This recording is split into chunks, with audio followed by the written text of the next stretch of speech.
प्रतिष्ठित व्यवसायी तथा रिलायंस चेयरमैन मुकेश अंबानी पुओ अनंत अंबानी पुरी आसी महाप्रभु श्री जगन्नाथ को दर्शन कर निजर बह पूर्व से महाप्रभु आशीर्वाद नेबाई श्रीमंदिर आसी अनंत अंबानी मंगलवार राति 10:30 पुरी में पहुंची पर से श्रीमंदिर जाई मंदिर प्रशासन अधिकारी परिचालना कमिटी सदस्य कौलिक पंडा अनंत को स्वागत करी श्रीमंदिर को नहीं सिंहद्वार प्रथमे प्रभु पतित पावन को प्रणाम करी भीतर को प्रवेश करते अनंत पर महाप्रभु को दर्शन करी बेस भाव विहलित होते श्रीमंदिर परंपरा महाप्रभु नीतिकांति विषय पचारि बुझी अनंत।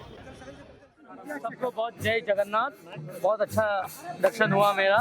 आप सबको रामनवमी की बहुत बहुत शुभकामनाएं। जय श्री राम, जय जगन्नाथ। पर आम स्वागत कर श्रीमंदिर प्रशासन और कौलिक पंडा और आमर सेवायत बंधु मैंने स्वागत कर मंदिर भीतर को दर्शन करने नहीं गले। निश्चित भाव में श्रीमंदिर को 2,50,00,000 टंकार गोटे चेक देते श्रीमंदिर प्रशासन से चेक्र गोटे रसीद प्रदान कर मंदिर तरफ खंडुआ दिखाई अंगवस्त्र दि सहित आपणकर महाप्रसाद भी दि जाए। निश्चित भाव में आम पाखे दाबी रखिलु जे बर्तमान समस्त रूपा द्वार कार्यक्रम सरी ना।